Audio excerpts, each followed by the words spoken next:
शिवाय।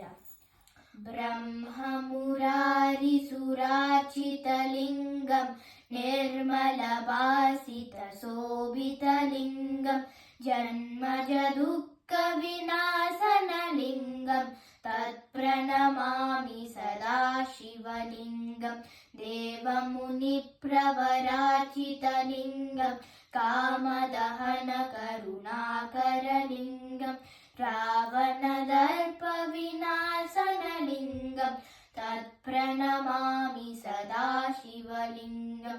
सर्वसुगन्धसुलेपितलिङ्गं बुद्धिविवर्धनकारणलिङ्गं सिद्धसुरासुरवन्दितलिङ्गं तत्प्रणमामि सदा शिवलिङ्गं।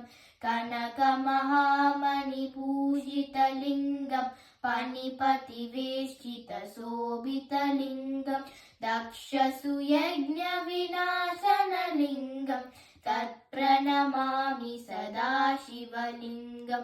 कुङ्कुमचन्दनलेपितलिङ्गं पङ्कजहारसुशोभितलिङ्गं सञ्चितपापविनाशनलिङ्गं तत्प्रणमामि सदा शिवलिङ्गं।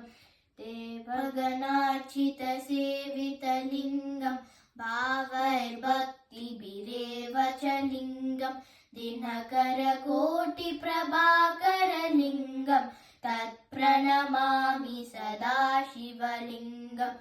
अष्टदलोपरिवेष्टितलिङ्गं सर्वसमुद्भवकारणलिङ्गम् अष्टदरिद्रविनाशनलिङ्गं तत्प्रणमामि सदा शिवलिङ्गं।